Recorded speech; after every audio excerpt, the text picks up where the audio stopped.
Can we get a round of applause for how hard the people of the eastern side of the district worked and how well you did? We're trying to replicate the kind of things you guys did, the grassroots support you guys did on this side of the district for the general. I think we are amazed by the people of Mendon, the people of Canandaigua, the people of South Bristol, the people of Farmington, how well you guys did. And we're grateful for the support across the entire district. So let's talk about where we are right now. We were down 40-something points on election night, 40-something points. That's now down to 5 points, or maybe even less. Yeah. Because we're still trying to figure it out. Now today, my opponent is going to claim victory again. He's been claiming victory for a lot over the last few weeks. He's been claiming that it was a landslide victory. They praised President Trump over and over again. But the bottom line is, they look very weak. They're trying to slither their way into Washington and trying to say there's nothing to see here, when the reality is we were outspent maybe 50-1. The President of the United States himself came out and lied about me, lied about these good people, lied about this region. They used all the firepower they had against our little grassroots campaign, and here we are within a sliver of winning on the same day as the Republican primary. Now, I don't know what authority he's using to claim victory today, because some of the districts aren't even certified yet. However, we are going to fight hard until November. Now, what's going to be different about November? First of all, we hope a lot of things stay the same. We hope we have the same support we had out in South Bristol and Canandaigua and in Monroe County. We hope that support stays the same in many of the other rural counties, that the strong areas of Hamburg and Orchard Park, those parts of Erie County, stay strong. But the big difference is going to be 150,000 more voters are going to vote on that day. And let me tell you, who do you think's charged up today? Voters that support me and the people that oppose President Trump, or the people who support President Trump? We know who's charged up. Are we charged up? Hell yeah. We represent something. We represent honesty and dignity and courage and doing the right thing even when it's difficult. That's why we fought so hard in NY-27, and why we're going to continue to fight so hard. Make no mistake, our country is in a crisis. This is an absolute crisis. And the people who are willing to stand up now are the people who will be remembered for fighting against the evil that we see in our country today. President Trump is not only a bad president, he may be the worst president in history. He is pushing us away from the things that we care about, the things that make us proud of our country. So I ask everybody who's listening to keep your spirits high. I know this is a dark time for our country, but I believe 2020 will be the time we prove what America is really about. America is not about guys like Chris Jacobs trying to force his way into Congress, spending millions and millions of dollars, talking to his rich friends, getting President Trump to do town halls for him, getting him to do robocalls. That's not what America's about. As John Lewis said before he passed away, you should not be able to buy elections like you can buy soap. It's not about who has the most money, it's about who is going to stand up for the people of this region. And for too long we've had no representation, and now we're having a man who's trying to rush his way in, who's done nothing. He said nothing about what he will support for the people of this region, what he will do to fight for the people of this region. He has said one thing only, that he stands for President Trump. That's it. That's his platform. So one of the things I want to ask the press that's here today, please, we all have a responsibility at this moment. We cannot pretend this is a normal election or a normal time. We all have to have a sense of urgency.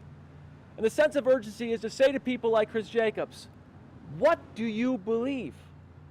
Do you believe the president is handling the COVID crisis well? Do you believe that we should have federal troops in our cities suppressing free speech? Do you believe we should pander to Russia, who's targeting our soldiers and undermining our very democracy? And that's not just a responsibility of the candidates, that's a responsibility of the entire community, including the press. I ask the press that's here today, these are not normal times. When Chris Jacobs gets up and says, when a 75-year-old man is assaulted in Buffalo, more is going to come out. Maybe he's a member of Antifa. When he supports such conspiracies, it's the job of the press to say, do you really believe this, Chris? And to hold him accountable. When he says that the COVID crisis is being handled well, it's a job of the press to report. Is it really being handled well? Do you really believe that President Trump is doing a good job? So we will continue to hold him accountable. We will continue to fight with the urgency we've always had. And when we finish this in November, I promise you, when I go to Washington, I will be determined to represent these good people. People who have the same values that we do, that believe in democracy, that believe we are all stakeholders in that democracy, that believe people should have health care and a chance at a good living and a job in the greatest country in the world. And with that, I'll be happy to take whatever questions you may have. But let me say to you right now, this is not the end. This is the beginning. We're fighting hard. Yeah.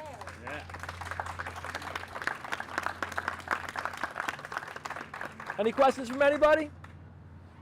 Go ahead. I have a question. I just want to say I watched the debate Yep. and, every time you try to say something, shot back, and we were hoping you would cheer. Well, I think I said in the debate, I know a lot of people right now are cheering from home. They want to hear these things be said. I think for too long, you got to fight against people who are saying ridiculous things. And look, you guys, many of you guys know me. I want to be as nice as possible. I'm a nice person. I try to be. But we're in a situation where you can't simply tolerate insanity. You can't tolerate people who are saying things that are simply just not true, who are lying to our faces. There's a term we use a lot nowadays, gaslighting, right? Right. We are all being gaslit, meaning they're changing reality. They're trying to make us think what we're experiencing, what we're seeing, the pain we feel in our households, the lunacy we see from the White House isn't real. That we're mistaken, but you're not mistaken.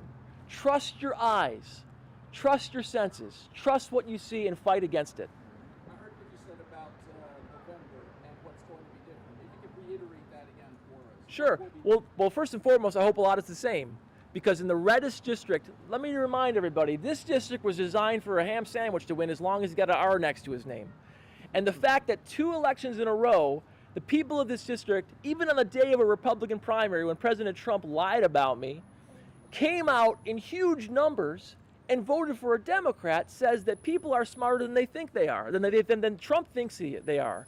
They're willing to do the right thing. So I want to say first and foremost, everybody out there who says this is a red district, we've proven it. It isn't red, it's purple, and it may be blue by November. That's the first thing. The other big difference is there was a lot of confusion about the election. We all know that. We struggle with trying to educate voters. Some voters didn't even think it was the special election was that day. They thought it was a Republican primary. Everyone's going to know November 3rd is election day. Everyone's going to know. And there's going to be at least 100,000, maybe 150,000 or more voters on that day. And our base has been charged up, continues to be charged up. We are ready to win. So, number one, there's going to be less confusion. And one of the things we've been fighting for with this vote count is we want people to understand we need to work out some of these issues regarding postmarking, regarding confusion at the polls, regarding keeping the polls safe, keeping the mail-in ballots safe and protected. And those are things we've been working on. But there's going to be less confusion, there's going to be more energy, and there's going to be 150,000 more voters to make up a small, small gap that gets smaller by the day. What are your thoughts on mail-in ballots? I mean, it helped you tremendously. They help America. I mean, listen, this is this whole mail-in ballot debate, like it's some new issue. It's not. And for the last 30 years, usually mail-in ballots benefited Republicans. I remember I've helped with elections in the past where people would always say, wait for the mail-in ballots. Suddenly, because President Trump says that they're bad, now there's people saying they're dangerous and they're bad. We've been using them for years. It's helped our military vote. It's helped many seniors vote. And in this era of pandemic, we need a safe mail-in ballot system. Now, we've learned a lot from this election. So we're working with the governor's office, with the Democratic voters, organizations to try to make sure the process is improved, but mail-in ballots work, and they're a way that can keep our people, our community safe in this time of crisis. Any other questions? Go ahead. Yes, sir. Do you have any concerns on how mail-in ballots will work on election day? Well, one of the concerns I have is what happened here is you have a guy claiming victory when you didn't count more than 50% of the votes. So one of the things we have to do as a society is realize when you're in the type of crisis we're in, and a lot of people want to vote from home because they want to stay safe, and we want them safe because we don't want to crowd good hospitals like the hospital we have in Canandaigua. We want our hospital system strong, and we want people home safe. They're going to vote by mail. But when that happens, it takes longer to count. So I want people to realize November 3rd, we're not going to have an answer on election night. We have to adjust to that as a society to realize this is a different time, and the voting process can be counted different.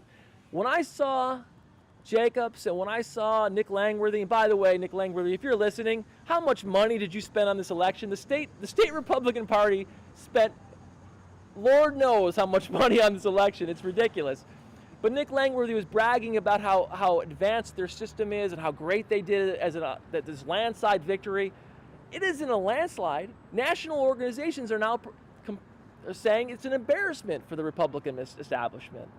So that's because mail-in ballots have become a reality that we have to adjust to and be ready for.